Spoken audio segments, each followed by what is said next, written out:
हमारे चैनल को सब्सक्राइब करें और बेल आइकन दबाएं।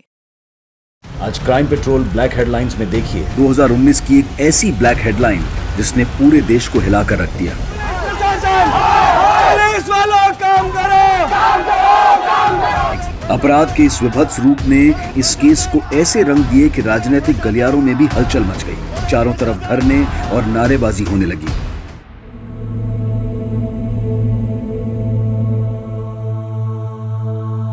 माँ, अरे ये सब हटाओ, देखो मैं तुम्हारे लिए क्या लेकर आया।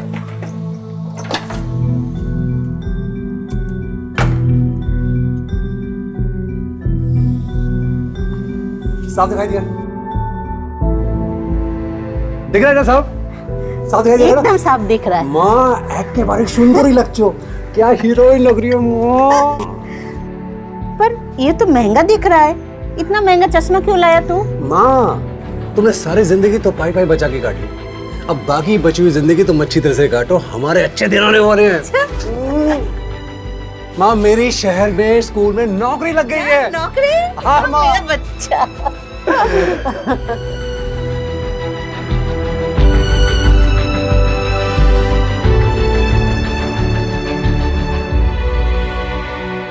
अरे माँ मैं यहाँ खुश हूँ, तू मेरी इतनी चिंता क्यों करती है?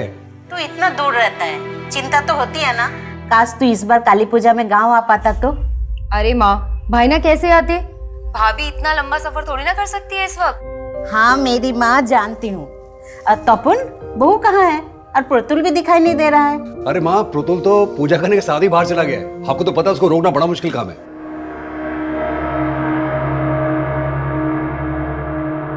लो, बन गई तुम्हारी मूछें, जाओ। मुझे नहीं बना दानव वानव। बेटा, दानव तो लड़कों को ही बनना पड़ता है, और आप तो महादानव शुंभ हो। आपको डरना नहीं है, डराना है, गुस्से से ललकारना है। ओ कालिका, तुम में अगर शक्ति है तो मुझसे युद्ध करो, ऐसे। और आपको काली बन के प्रतुल यानी महादानव से युद्ध करके उसे मार गिराना है। नहीं नहीं मैडम, मैं नहीं मारूंगा, और इस इकरा से तो बिल्कुल नहीं। मैं काली हूँ और तू दानव, मरना तो पड़ेगा। नहीं, मैं मारूंगा तुझे। नहीं, मैं मारूंगा। अरे मारूंगा तुझे। नहीं, छोड़ो प्रतुल। नहीं, मैं नहीं मारूंगा। छोड़ो उसे।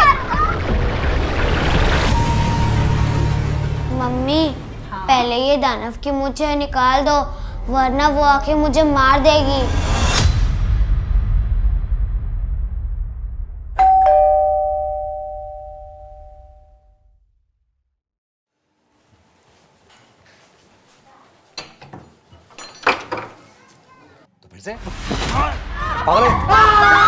नमस्कार, आदाब।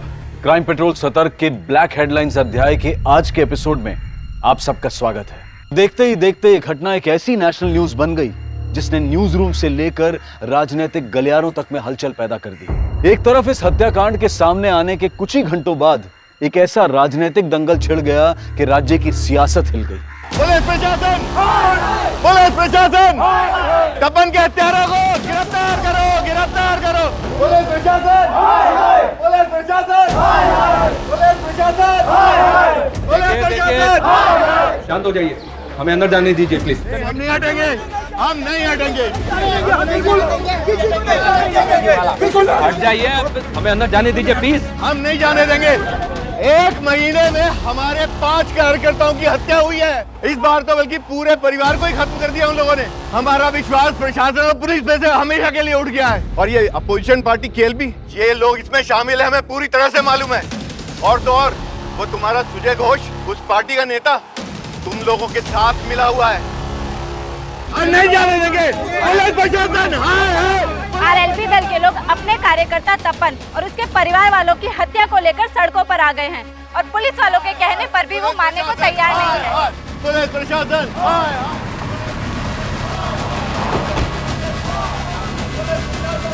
जैन सर, इनको कंट्रोल करना बहुत मुश्किल हो रहा है सर। क्राइम सीन पे भी नहीं जाने दे रहे। इनमें कोई तपन की फैमिली वाला भी है? नहीं सर, उसकी माँ और बहन गाँव में रहते हैं, अभी तक पहुंचे नहीं है।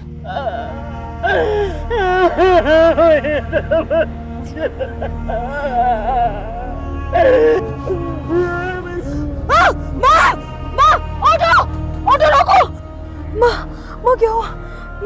मामा क्या हुआ मामा? पुलिस प्रशासन, पुलिस प्रशासन, पुलिस प्रशासन, देखिए शांत हो जाइए, पुलिस प्रशासन, शांत हो जाइए प्लीज। देखिए इस वक्त मैं एक पुलिस ऑफिसर के नाते नहीं बल्कि एक इंसान होने के नाते आप लोगों से बोल रहा हूँ। जिन लोगों के लिए आप इंसाफ की मांग कर रहे हैं, घंटों से उनके मृत शरीर अंदर पड़े हैं। कम से कम उनकी बॉडीज तो हमें ले जाने दीजिए। और एक बार जरा ठंडे दिमाग से सोचिए, अगर हम लोग इन्वेस्टिगेट नहीं करेंगे तो उन्हें न्याय कैसे दिलवा पाएंगे, इंसाफ कैसे दिलवा पाएंगे?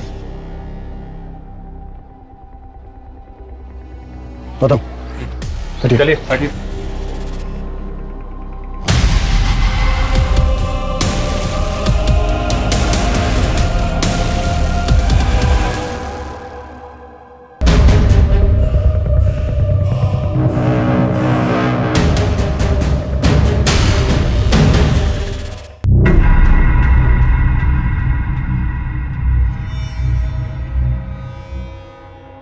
Wow, it's killing. ये होती है असली बिरयानी की खुशबू। अरे आप बिरयानी टेस्ट कीजिए, वो और भी ज्यादा किलिंग है। वाओ, इसका टेस्ट तो इतना अच्छा है ना, शब्द ही नहीं मिल रहे मुझे तारीफ में। अरे क्या हुआ, आप ठीक है? कुछ नहीं, आपकी बिरयानी मेरे बच्चे को भी बहुत पसंद आई। किक मार रहा है अंदर।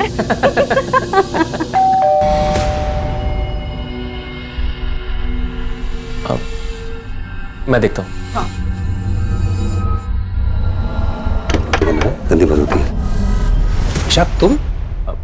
तपन दादा, मैं तो बिरयानी देने आया था।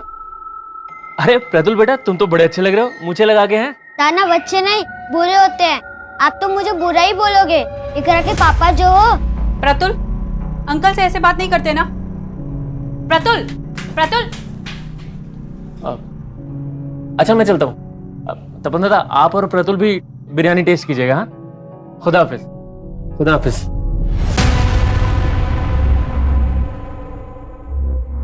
कहाँ जा रहे हो? पुलिस के सामने अपना मुंह खोला ना तो मेरा और अपनी बेटी का मरा मुंह देखोगे।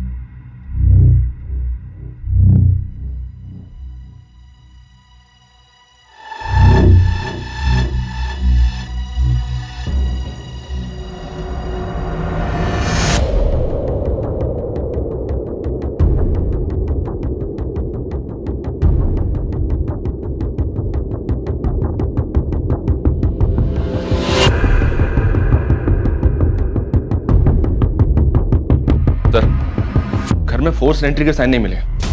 सर 3 मर्डर्स हैं। किलर शायद 1 से ज्यादा होंगे और मेन दरवाजे से ही घर के अंदर आए होंगे। तपन और इसकी बीवी के मर्डर्स काफी ब्रूटल। और यहाँ इनके बच्चे को देखो।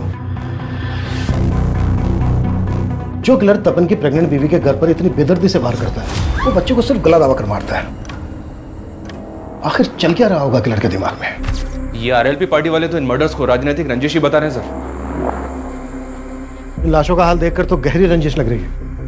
ऐसा लग रहा है कि एंगल पर्सनल रहा होगा। मे बी तपन की फैमिली के जान पहचान वाले रहे हों। गौतम, आसपास पता करवाओ, शायद कल रात किसी ने किसी को आते जाते देखा हो। सर, दीदी जी जाती है। क्या शोर मचा रहे हो? क्या प्रॉब्लम है? हाँ? साहब मेरे दीदी जी जाती है साहब। राव, तुम तपन के साले? हाँ साहब, सुबह टीवी में सब देखा। काफी महीनों से मिला नहीं हूँ। कल बस दीदी से बात हुई थी। हाँ दीदी, काली पूजा की बहुत बहुत बधाई आपको। अरे पोल्टू, तुमको भी बधाई हो। तुम खुश तो हो? अरे मैं तो डबल खुश हूँ। दूसरी बार मामा बनने वाला हूँ ना। दीदी, जीजा जी कहाँ हैं? अरे वो घर पे नहीं है, तू उनके नंबर पे कॉल कर ले। फिर मैंने जीजा जी को फोन किया, लेकिन उन्होंने उठाया नहीं। कल कब की बात है ये? करीब शाम को 7 बजे होंगे। तपन की माँ और बहन कहाँ हैं? वो आ ही रहे थे साहब, लेकिन जीजा जी की माँ रास्ते में बेहोश हो गई।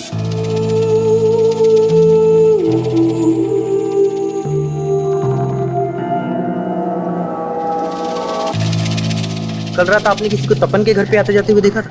हमने नहीं देखा साहब।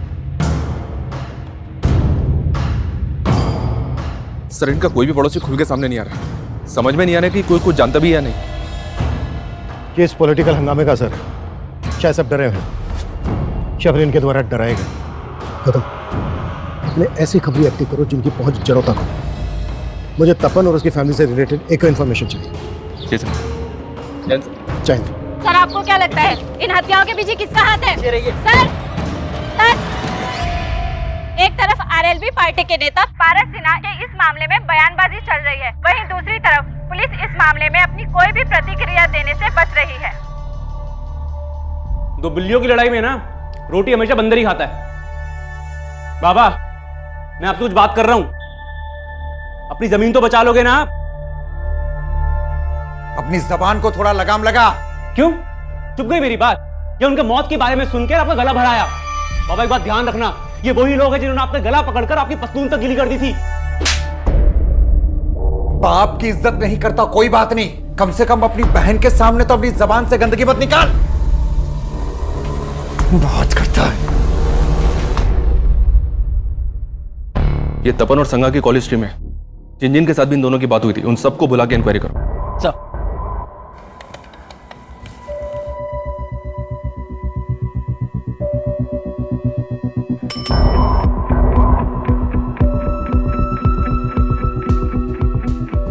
तपन को क्यों कॉल किया था?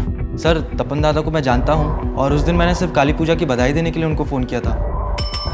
उस दिन तपन जी और मैंने एक दूसरे को काली पूजा की बधाई दिए थे। हो सकता है काली पूजा का बहाना लेकर कोई सच छुपा रहा हो, हम किसी को हल्के में नहीं ले सकते। तपन और संगा के कॉल रिकॉर्ड्स में जितने लोग भी हैं उनको इन्वेस्टिगेट करो। तुमने बताया कि कत्ल वाले दिन तपन की माँ की भी तपन से बातें हुई थी। जी सर, लेकिन तपन की माँ और बहन से हमारी बातचीत नहीं हो पाई है। हालांकि तपन की माँ को हॉस्पिटल से छुट्टी मिल गई है, पर वो लोग अभी काफ़ी सदमे में हैं सर। लेकिन हमारा उनसे बात करना भी बहुत ज़रूरी है, हो सकता है हमें उनसे कोई हिंट मिल जाए। तपन एक स्कूल में क्लर्क था, तो आरएलबी पार्टी से कैसे जुड़ा? डिटेल्स निकलवा रहा हूँ सर, अपने खबरी काम पे लगे हुए हैं।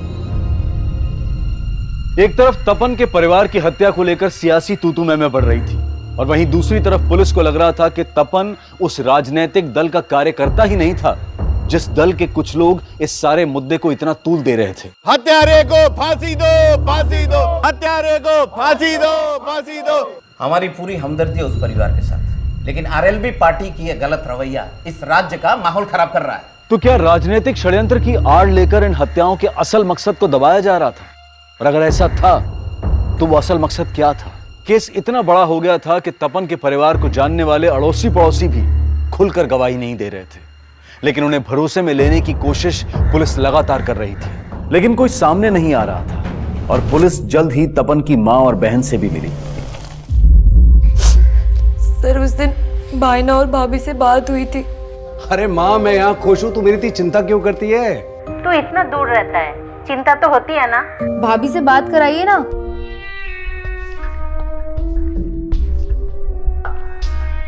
सागा, हाँ क्या हुआ? माँ का फोन है, बात करना चाहती है। अरे माँ कैसी हो आप? और उर्मी क्या चल रहा है? अरे भाभी ये तो हमें पूछना चाहिए आपसे कि आप कैसे हो, अच्छे हो ना? हाँ एकदम बढ़िया हूँ, लेकिन आप लोग ये बताओ इस बार हम लोग गाँव नहीं आ पाए तो आप लोग भी नहीं आए? अरे अगले महीने तो आना ही है ना तेरी डिलीवरी पे, इसलिए सोचा सीधा तभी आए। मगर क्या मालूम था कि एक ही झटके में सब कुछ। देखिए लोगों का कहना है कि तपन और उसकी फैमिली की हत्या के पीछे पॉलिटिकल मकसद है, लेकिन क्या आप लोगों को भी ऐसा ही लगता है? सर भाईना ने हमें कभी बताया ही नहीं कि वो आरएलबी पार्टी के लिए भी काम कर रहे थे। 5 साल पहले तो वो इसलिए शहर गए थे क्योंकि वहाँ पे उनकी एक स्कूल में नौकरी लगी थी। माँ मेरी शहर में स्कूल में नौकरी लग गई है। नौकरी? हाँ माँ। मेरा बच्चा। और फिर तपन भाईना भाभी और प्रतुल के साथ शहर चले गए। अच्छा शहर में या फिर यहाँ गांव में क्या तपन की किसी से कोई ऐसी दुश्मनी थी जो उसकी मौत की वजह बन सकती है?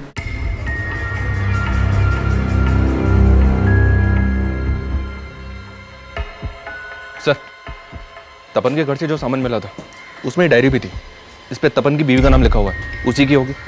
हाँ देखी थी ये डायरी मैंने, क्या लिखा है इसमें? सर डायरी को देखकर ऐसा लग रहा है जैसे वो इसे रोज लिखती होगी।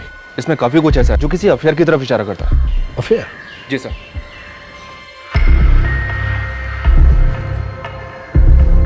हमारे रिश्तों में वो गर्माहट नहीं रही। कभी तुम मुझे गलत समझते हो, कभी मैं तुम्हें। सागा, हाँ क्या हुआ? माँ का फोन है, बात करना चाहती है। अरे माँ कैसी हो आप?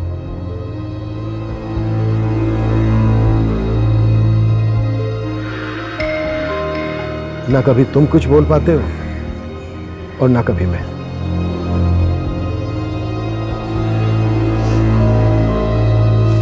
हमारा सिर्फ एक ही दुश्मन है और वो है तपन का बाप। उसने मुझे सालों पहले ही छोड़ के दूसरी शादी कर ली। मैंने बच्चों को किसी तरह बड़ा किया, इसलिए तपन बचपन से ही अपने बाप से नाराज था। जब वो पढ़ लिख गया तो उसने अपने हक के लिए उन पे केस कर दिया और इससे उनकी दूसरी बीवी का बेटा और भी तिल मिला गया। मेरे बाप का जो भी है ना वो मेरा है। तेरा बेटा तेरे पति से नहीं मुझसे पंगे ले रहा है। समझा देना उसको कि केस वापस ले ले, वरना उसका वो हाल करूंगा कि कहीं मुंह दिखाने लायक नहीं रहेगा वो। क्या लगा रहे हैं? इधर क्या बात कर रहा है? इधर बात करना है? तू इधर आया कैसे? तेरी हिम्मत कैसे हुई? धमकी दे रहा, धमकी दे रहा। तुमने मेरी माँ को जो भी परेशानी दी है ना, सबकी कीमत चुकानी पड़ेगी। लगे ना? देख लूंगा तेरे को मैं।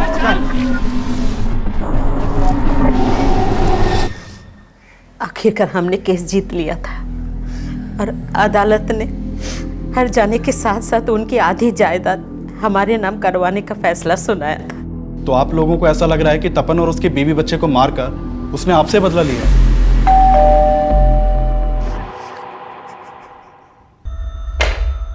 ये डायरी पढ़ने के बाद तो यही लगता है कि तपन और संगा की जिंदगी में सब कुछ ठीक नहीं होगा। और अगर इसकी वजह अफेयर है तो किसका अफेयर? क्या उसके आने से हमारे फासले बढ़ गए या फासलों की वजह से कोई हमारे दरमियान आया?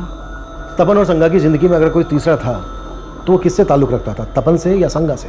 ये क्लियर नहीं है। उन दोनों के कॉल रिकॉर्ड से भी कोई हिंट नहीं मिला है कि अगर उन दोनों में से किसी का अफेयर होगा तो किससे होगा। इनमें से जिसका भी अफेयर था उसका परिणाम इतना घातक कैसे हो गया कि पूरे परिवार को इतनी बेदर्दी से मार डाला गया? इस पोस्टमार्टम रिपोर्ट के मुताबिक तपन के शरीर पर 13 बार हुए, संगा के शरीर पर 16 बार थे और उनके बेटे को सिर्फ गला दबा के मार डाला। काफी अटपटा है ये। इस केस में जो भी एंगल सामने उभर कर आए हमें उन सब पर काम करना होगा। क्या पता कब कौन सा एंगल वजह बनकर सामने आ जाए। जी सर। हाँ मानिक बोलो। सर एक नया एंगल सामने आया है और ये तपन के पिता से जुड़ा हुआ है। तपन के पिता?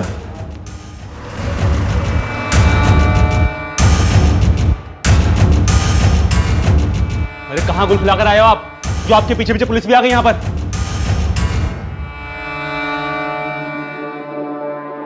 अरेंदु साहब, सब तो बोल रहे हैं कि उनको केएलबी पार्टी वालों ने मार दिया और आप हम पर शक कर रहे हैं। आरएलबी पार्टी वाले सही बोल रहे थे।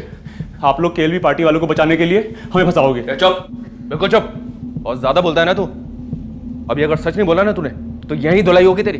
साहब जब कुछ किया ही नहीं तो आपकी धुलाई के डर के मैं कोई झूठ को थोड़ी स्वीकारूंगा। साहब माना कि पहले भूल हो गई थी, लेकिन कोर्ट के आदेश के अनुसार मैंने अपना आधा हिस्सा दे दिया था उन्हें। पर वो तपन पूरी जमीन हड़पना चाहता था। पूरी जमीन? हाँ साहब, पूरी जमीन। जमीन बिकी नहीं थी, आधा हिस्सा उनका था। तपन ने लाखों की कीमत पर वो जमीन बटाई पर दे दी और सारा पैसा खुद हजम कर गया। साहब उसने पाई पाई को तरसा दिया था, पर हम कोर्ट नहीं गए, ये सोच के कि मिलजुल के रास्ता निकाल लेंगे। और जब रास्ता नहीं निकला तो खत्म कर दिया उसे? नहीं साहब, वो तो शहर में थे और जब ये कांड हुआ तो मैं और मेरा बेटा तो गांव में थे। तो किसे भेजा था उसको मारने के लिए? साहब हमने किसी को मारने के लिए सुपारी नहीं दी साहब, पर मेरे बाप ने क्या किया मुझे नहीं मालूम। साहब मैं मानता हूँ कि लखन गर्म दिमाग का है, पर उसने क्या किया ये मुझे नहीं मालूम। ऐसे नहीं बोलेगा सर। अपोजिशन पार्टी केएलबी, ये लोग इसमें शामिल है, हमें पूरी तरह से मालूम है। और इन्वेस्टिगेशन का ये दोहरा मापदंड पुलिस की चुनौतियां और भी ज्यादा बढ़ा रहा था। तो दोनों बाप बेटे कुछ नहीं कर रहे हैं। इन्होंने खुद मारा है, सुपारी दी है, सब पता करता हूँ। मर्डर्स इतने ब्रूटल थे, किसी ना किसी पड़ोसी ने कुछ ना कुछ देखा सुना तो जरूर होगा। क्या अभी भी कोई कुछ नहीं बोल रहा है? जी नहीं सर, लेकिन अभी माहौल को शांत हुआ है, फिर से ट्राई करते। तपन का बाप बोल रहा था कि तपन सारी जमीन की बटाई के पैसे खुद रख लेता था। तपन यहाँ एक स्कूल में क्लर्क था, पार्ट टाइम इन्वेस्टमेंट स्कीम बेचता था। इतने भर से 5 साल के अंदर शहर में उसने अपना घर बना लिया। गांव की जमीन जायदाद वैसी की वैसी। कहीं उधारी का मामला तो नहीं है? कम इन सर।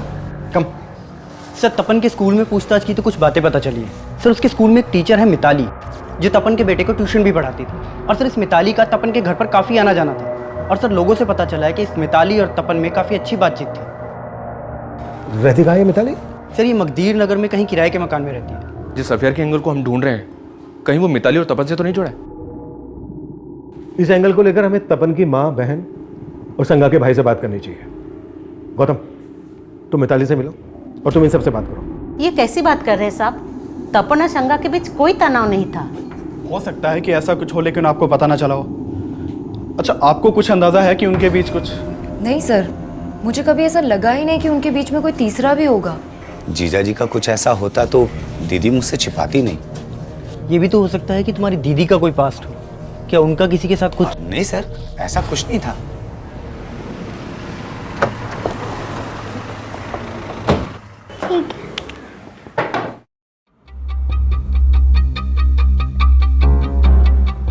सर, काली पूजा वाले दिन ही मैंने आखिरी बार तपन जी और प्रतुल को देखा था। मैं काली हूँ और तू दानव, मरना तो पड़ेगा। नहीं, मैं मारूंगा तुझे। फिर वो प्रतुल को ले गए और अगली सुबह उन सबके मर्डर का पता चला।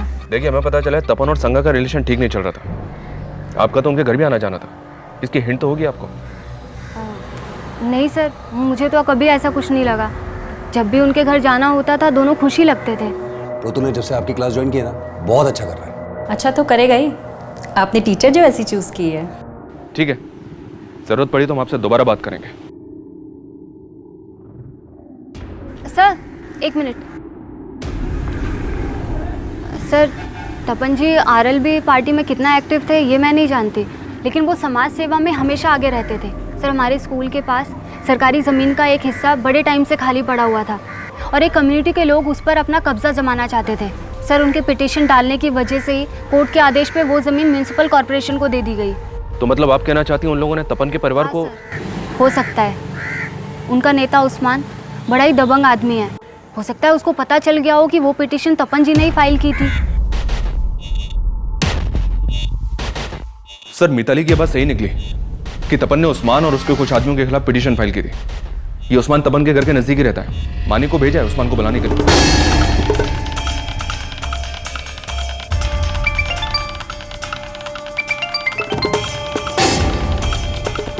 हाँ मानिक। सर, उस्मान के घर पे एक हफ्ते से ताला लगा है और उसका नंबर भी बंद आ रहा है। सर, उस्मान को जानने वाले कुछ लोगों से मैंने बात की, वो भी नहीं जानते कि उस्मान है कहाँ पे। नजर रखो उन पर। वो जरूर जानते होंगे कि इस वक्त उस्मान कहाँ है और उस्मान के लिए लुकआउट नोटिस जारी कर रहा हूं। सर, उस्मान के गायब होने का तो यही मतलब निकलता है कि वो इन मर्डर्स में इन्वॉल्व है।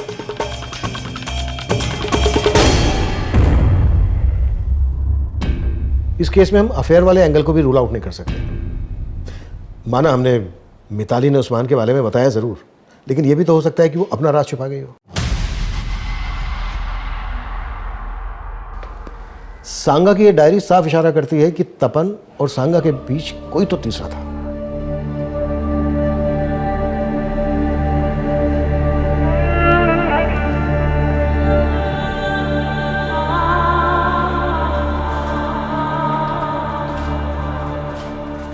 कहाँ भाग रही थी? जब तक लॉज का बिल नहीं भर देती ना, तो यहाँ से नहीं भाग सकती है। मैंने कहा ना मेरे पास पैसे नहीं है। मेरी किस्मत मारी गई थी जो उसके कहने पर मैं यहाँ आके रुकी। उसने कहा था कि काली पूजा की रात वो यहाँ आ जाएगा, पर अभी तक नहीं आया। काली पूजा से 15 दिन हो गए और 15 दिन के मुझे पैसे चाहिए, समझी? चल अंदर। बंद करो इसकी खिदमत। कोई जरूरत नहीं है फालतू बिल बढ़ाने की, समझे? और निगरानी रखना। सर, मैंने तपन और उसकी बीवी के बैंक ट्रांजैक्शन चेक किए।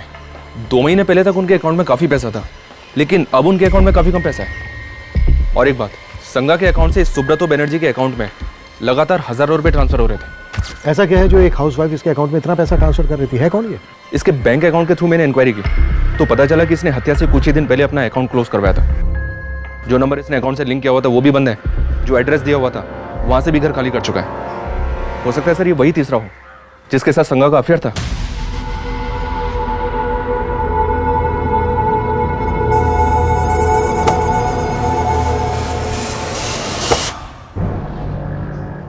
कहीं ऐसा तो नहीं है कि सुब्रतो बनर्जी संगा को किसी वजह से ब्लैकमेल कर रहा है? इस सुब्रतो बनर्जी के लिए तलाश शुरू करवा दी मैंने सर। और उस्मान, उसका कुछ पता चला? फिलहाल तो नहीं, उसकी भी तलाश जारी है। सुब्रतो और उस्मान ऐसे सस्पेक्ट बनकर सामने आए थे जो फरार थे, लेकिन उस रात तपन और उसके परिवार की हत्या करने वाला किलर कौन होगा, इसका एक राज अब तपन के पड़ोसियों से भी सामने आया। आखिरकार कुछ लोग बयान देने के लिए अब सामने आए थे। बोलिए सर, हम पहले से कहना चाहते थे, लेकिन तब माहौल ऐसा था कि हम डर रहे थे। क्या बोलना चाहते थे आप लोग? साहब, काली पूजा वाली रात एक आदमी को उनके घर के बाहर देखा था। पहले वो मुझे देखकर रुक गया था, पर मैं अपनी सब्जी की थैली बाइक पर भूल गया था। बाद में मैं आया तो देखा कि वो तपन के घर की बेल बजा रहा था। कौन था वो आदमी? उसको पहले कभी देखा था यहाँ? साहब, उस वक्त रात में तो बहुत अंधेरा था, कुछ दिखाई तो नहीं दिया। लेकिन हाँ साहब, उसने व्हाइट कुर्ता पहना हुआ था। हाँ सर, मैंने भी देर रात में एक आदमी को तपन के घर से निकलते हुए देखा था, लेकिन उसने व्हाइट कुर्ता नहीं पहना हुआ था। क्या इनमें से कोई था? इतना ध्यान नहीं है साहब, काफी अंधेरा था। ये तपन परिवार के बारे में और क्या जानते हैं आप लोग? उनका किसी के साथ कोई झगड़ा? सर, झगड़ा तो किसी के साथ भी नहीं था, लेकिन हाँ साहब, हमसे तो इशाक भाई जानते थे उनके बारे में। इशाक कौन? वो सामने वाला घर है साहब उनका, इशाक भाई। काफी आना जाना था उनके घर में, काफी क्लोज थे उनके परिवार से। मैं आपके पैर पड़ती हूँ, मुझे जाने नहीं दे सकते तो कम से कम मुझे मेरा फोन तो दे दीजिए। क्या करेगी फोन लेके? अरे जो तुझे यहाँ छोड़ गया उसका तो फोन बंद आ रहा है। मैं किसी और को फोन करके इंतजाम कर दूंगी। अभी तक इतने दिनों से बोल रही थी कि उसके अलावा तेरा कोई नहीं है, अब किससे करेगी फोन? चुपचाप यहीं बैठ।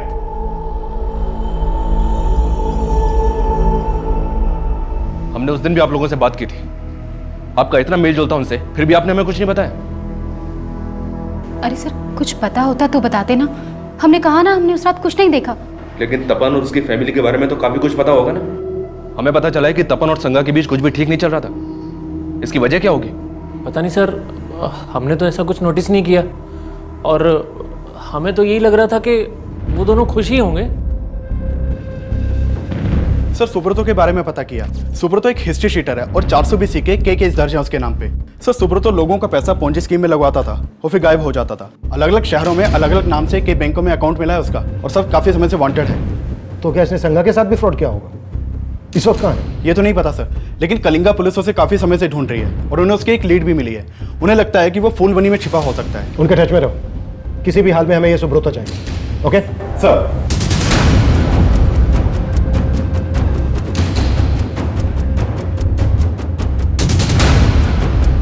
सर, अगर अफेयर का एंगल है तो शायद ईशा के तबस्सुम में से भी किसी का तपन या संगा से अफेयर हो सकता है। जिन दो आदमियों को पड़ोसी ने देखा था, उनकी आइडेंटिटी पता करने पर ज्यादा जोर दो।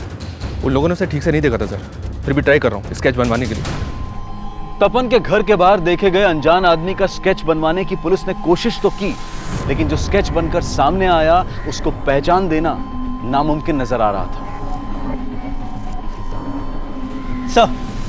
सर, उस्मान के बारे में पता चला है। ये उस्मान इशाक की बीवी तबस्सुम का दूर का रिश्तेदार भी है।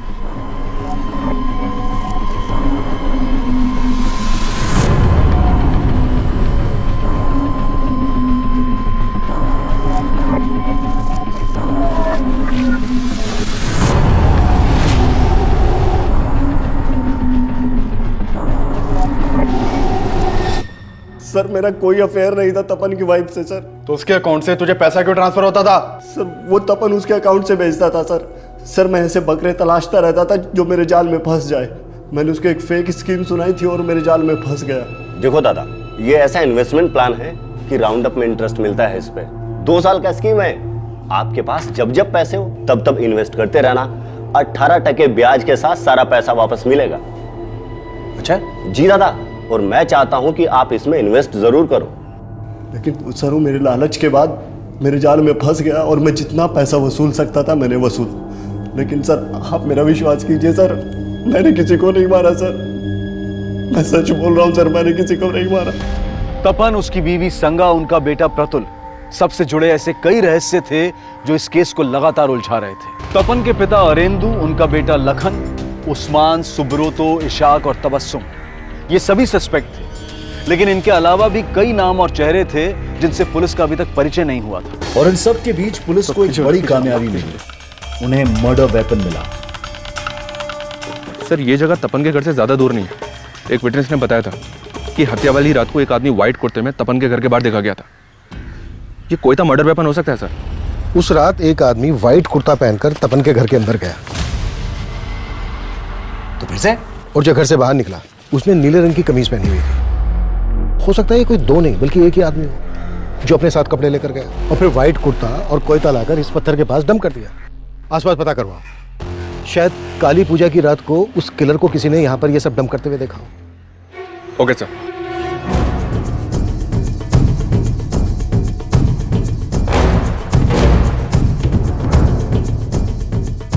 हाँ साहब, काली पूजा की रात मैंने एक आदमी को वहां देखा था।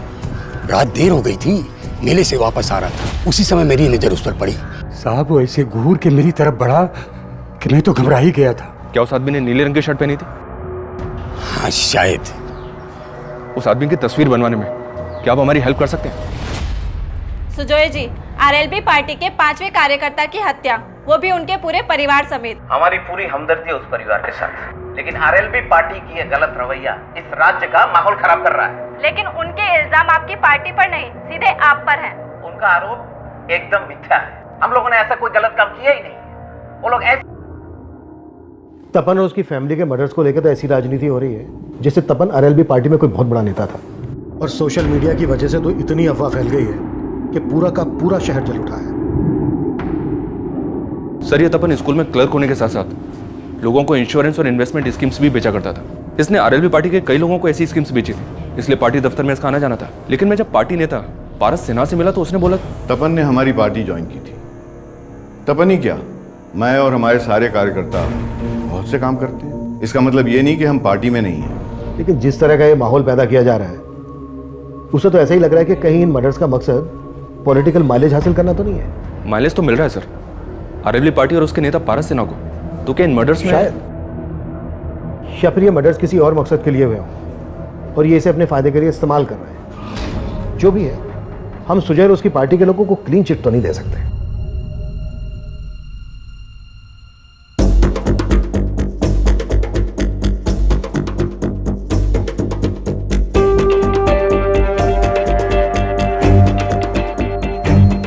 सर, ये स्केच उन स्केचेस से अलग है जो तपन के पड़ोसी ने बनवाए थे। सर एक मिनट, सर ये आदमी कहीं देखा देखा लग रहा है। हाँ सर, इसे तो हमने पूछताछ के लिए बुलाया था।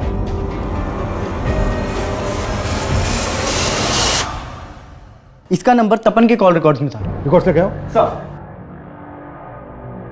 ये देखिए सर, इसका नाम बादल है, इसका फोन नंबर और एड्रेस दोनों है हमारे पास। आप जिस नंबर को डायल कर रहे हैं वो इस समय स्विच्ड ऑफ है। फोन बंद है सर। इस बादल का एड्रेस चेक करो, देखो सही है क्या। इसके एक एक डिटेल चाहिए और उस्मान का पता भी जल्द से जल्द लगाओ। सर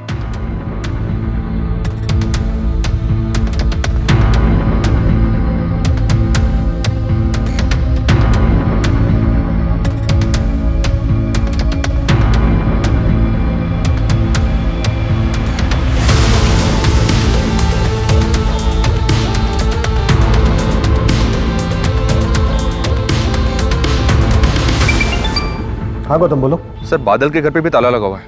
और एक बात, आसपास इंक्वायरी की तो पता चला कि बादल पास के गांव की एक लड़की को भी भगा ले गया था।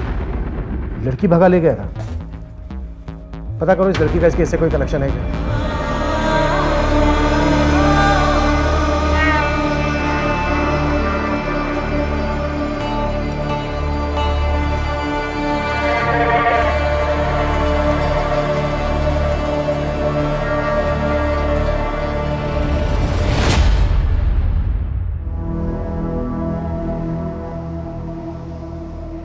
मैं खाला के यहाँ जा रही हूँ, लेकिन तुम घर से बाहर निकलने की सोचना भी मत। इकरा, जी अम्मी। तुम्हारे अब्बू घर से बाहर निकले तो फौरन मुझे फोन करना।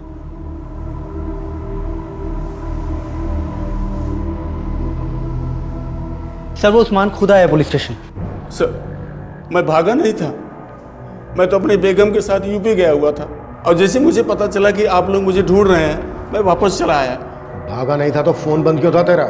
सर वो तपन की वजह से वो जमीन नहीं हथिया पाया तो मरवा दिया उसको।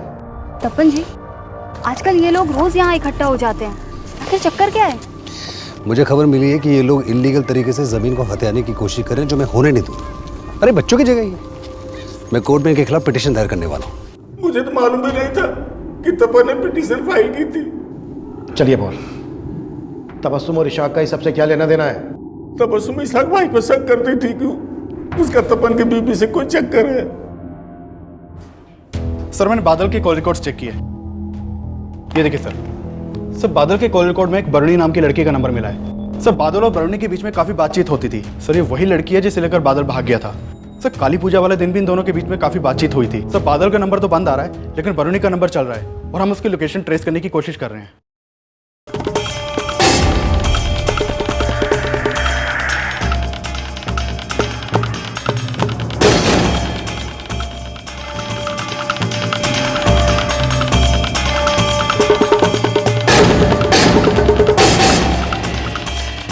क्या बादल सचमुच हत्यारा था या उसे एक मोहरा बनाकर एक बड़ी चाल चली गई थी? साहब मैं मानता हूं कि मेरी बीवी मुझ पे शक करती है, लेकिन साहब हमारा कोई अफेयर नहीं था। मैं उनको बोलता भाभी था लेकिन मानता बहन जैसी था साहब। लेकिन तबस्सुम तो तुझ पे शक करती थी, तो क्या उसने उस्मान को बोल के? नहीं साहब नहीं, तबस्सुम पे मुझे शक नहीं है, लेकिन हाँ उस्मान पे मुझे पूरा शक है साहब, क्योंकि वो जिस जमीन पर कब्जा करने वाला था ना, उसके बारे में तपन दादा को मैंने ही बताया था, जिसके बाद तपन दादा ने पिटीशन फाइल की थी। तो ये बात बताने के लिए तो पहले क्यों नहीं आया? हाँ साहब मैं तो बताने के लिए आने वाला था, लेकिन वो तबस्सुम ने रोक लिया साहब। अच्छा, पहले बोलता है कि तबस्सुम पे शक नहीं है, फिर बोलता है कि तबस्सुम उस्मान को फंसा रही है। कहीं ऐसा तो नहीं उनको फंसा के इस कांड को तू ही करके निकल गया? नहीं साहब ऐसा कुछ नहीं है साहब। साहब मैं कसम खाता हूँ ऐसा कुछ नहीं है साहब। साहब मैं बरूनी से बहुत प्यार करता हूँ, उससे शादी करने के लिए पैसे बचा रहा था और कुछ पैसों से 2 इन्वेस्टमेंट प्लान लिए थे तपन से, जिसके लिए हर साल 24,000 देने पड़ते थे। पहले साल तो उन्होंने पैसे लेकर रसीद दे दी थी, लेकिन इस साल जब मैंने दूसरे 24,000 की किस्त दी तो उन्होंने रसीद नहीं दी, बोला बाद में दूंगा। तपन दादा आपने रसीद नहीं दिया था मेरा। अरे तुम मुझे क्या रास्ते में रसीद के लिए रोक रहे हो बार बार? तुम्हारे पैसे लेके मैं भाग रहा हूँ क्या? जब भी रसीद मांगता हमेशा टालते। कुछ दिनों के बाद मैं फिर से उनके घर पे गया।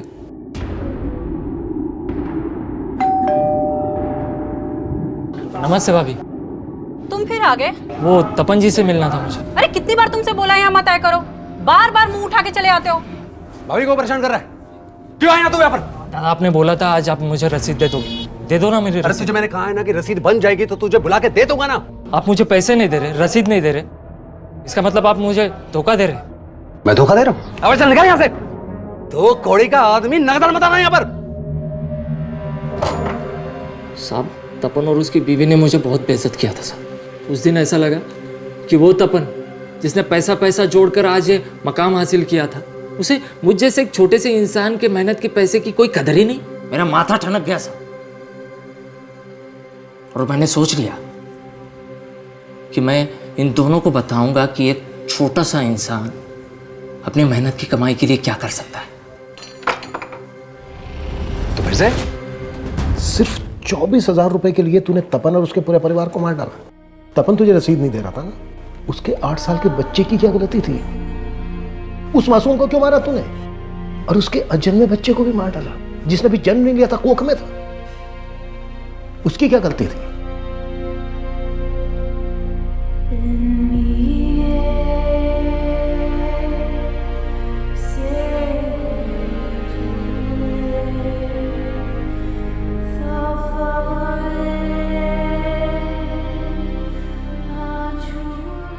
जिस सरगर्मी से इस केस की शुरुआत हुई थी, उतना ही सहमा हुआ इसका अंत था। सिर्फ 24,000 रुपए की एक रसीद को लेकर हुई कहासुनी ऐसी जघन्य हत्याओं की वजह बन गई। पर तपन और सांगा के बीच जिस तीसरे इंसान को तपन और सांगा के तनाव की वजह समझा जा रहा था, उस बारे में पुलिस को कुछ भी नहीं मिला था। अपने परिवार को एक बेहतर जिंदगी देने के लिए तपन ने उम्र भर संघर्ष किया, और जैसा कि मिताली की कहानी के नायक के साथ हुआ, एक समय के बाद तपन को भी कामयाबी की चाबी मिल ही गई। लेकिन समय के साथ उसकी परछाई में ऐसी सेंध लगी कि वो बादल के लिए नायक से खलनायक में तब्दील हो गया। ये खुलासा जितना चौंकाने वाला था, उतने ही चौंकाने वाले थे वो दावे जिनको लेकर बड़े बड़े भ्रम फैलाए गए और आरोप प्रत्यारोप का विभत्स खेल खेला गया। ये ऐसी ही भ्रांतियां हैं जो किसी बेकसूर को मॉब लिंचिंग का शिकार बना देती हैं। कहीं पत्थरबाजी तो कहीं आगजनी। ये भ्रांतियां हमारे समाज को भटका रही हैं। इसलिए हमेशा ऐसी भीड़ का हिस्सा बनने से बचें जहां पर तर्क वितर्क का नहीं, सिर्फ कुतर्क का हल्ला मचता हो।